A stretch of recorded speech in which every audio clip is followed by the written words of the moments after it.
안녕하세요. 푸트베드 매거진입니다. 여러분들은 그 돈이면 일본 브랜드를 사지 왜 국내 브랜드를 사냐는 말 들어보신 적 있나요? 국내 패션 커뮤니티에선 일본 감성을 높게 쳐주고 일본 패션 문화를 고평가하는 의견이 꽤나 많습니다. 정말로 같은 값이라면 일본 브랜드가 더 좋고 일본 사람들의 패션 문화가 한국보다 더 수준이 높다고 할 수 있을까요? 오늘은 제가 일본 패션 회사에서 일하며 느꼈던 일본 패션에 대한 이야기들을 뇌피셜을 섞어서 간단히 준비해보았습니다. 누군가 일본 브랜드의 옷이 정말 좋냐고 물어본다면 저는 좋은 브랜드만 국내에 알려졌다고 말하고 싶습니다. 당연한 이야기지만 국내에 알려진 대부분의 브랜드들은 이미 현지에서 인지도가 있고 시장의 확대를 위해 해외로 진출한 브랜드가 대부분입니다.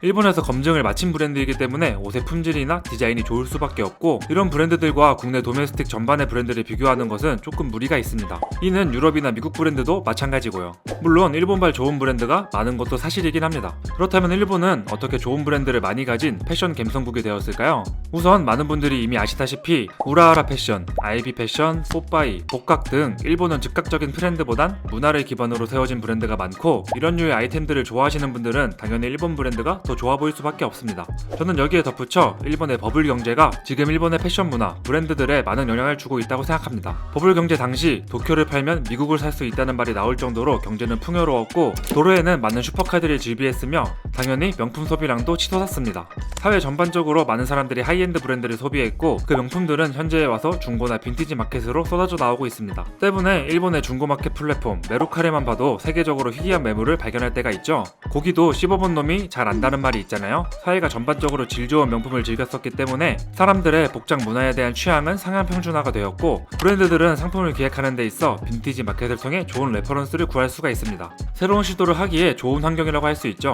프랑스 브랜드 르메르는 의류를 제작할 때 빈티지 매장에서 본 의류를 레퍼런스화하는 작업을 한다고 합니다. 이런 방식은 일본의 많은 브랜드들에서도 이루어지는 방법이고 대표적으로 코모리의 타이로켄 코트와 니고의 휴먼메이드가 있습니다. 또 일본은 브랜드를 운영하는 데 있어 고급화 전략이 가능한 나라입니다. 비단 의류뿐만이 아니라 일본은 사회 전반적으로 기업 간의 경쟁을 할 때 가격 경쟁보다는 품질 경쟁을 하는 경우가 많다고 느껴집니다. 내가 더 저렴하다가 아닌 내가 더 좋다, 내가 더 맛있다로 말이죠. 그리고 한국과 다른 점이 있다라고 한다면 일본은 자국 브랜드를 소비하는 데 있어 크게 편견을 가지지 않는 편입니다. 이게 단순 고급화 때문은 아니고 일본은 서양 복식에서부터 영향을 받은 역사가 길고 리메이크, 라이센스 구입, 복각 등 정말 다양한 방법들로 서양 복식들을 로컬라이즈화 시켜왔습니다. 체형의 차이, 기후의 차이, 문화의 차이 등을 일본화시키며 의류 문화가 발전했기에 해외 브랜드가 더 뛰어나다는 생각을 크게 하지 않습니다.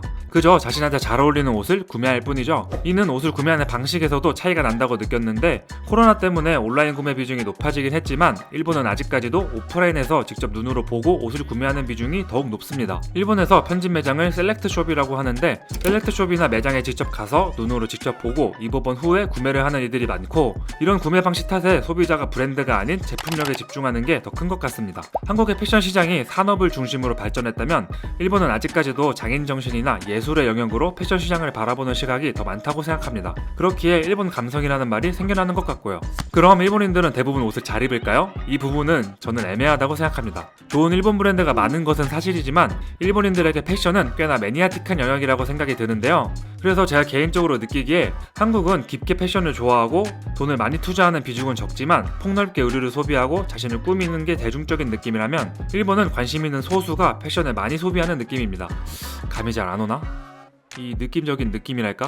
일본의 마케터들이 중시하는 키워드가 안전, 절약인데 일본인들은 실제로 근검절약하는 모습을 보여주지만 자신의 취미생활에 한해서는 많은 투자를 합니다. 일본의 오타쿠들이 그런 경향인 거죠. 당장 옷을 리뷰하는 유튜버들이나 패션 커뮤니티의 파이만 보아도 인구수가 더 적은 한국이 더 활발하고 마른 느낌입니다.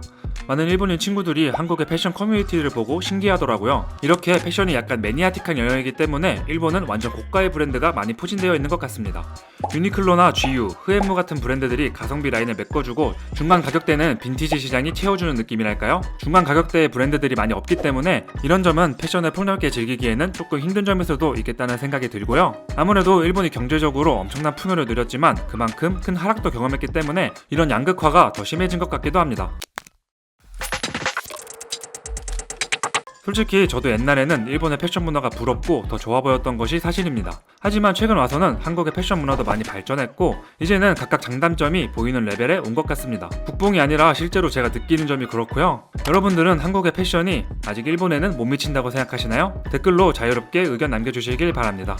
어쩌다 보니 영상이 제 개인적인 넋두리가 된 것 같은데 제가 오늘 준비한 영상은 여기까지이고요. 구독 버튼을 누르시면 더 다양한 패션 이야기를 만나보실 수가 있습니다. 여러분들의 더 나은 패션 생활을 응원합니다. 감사합니다.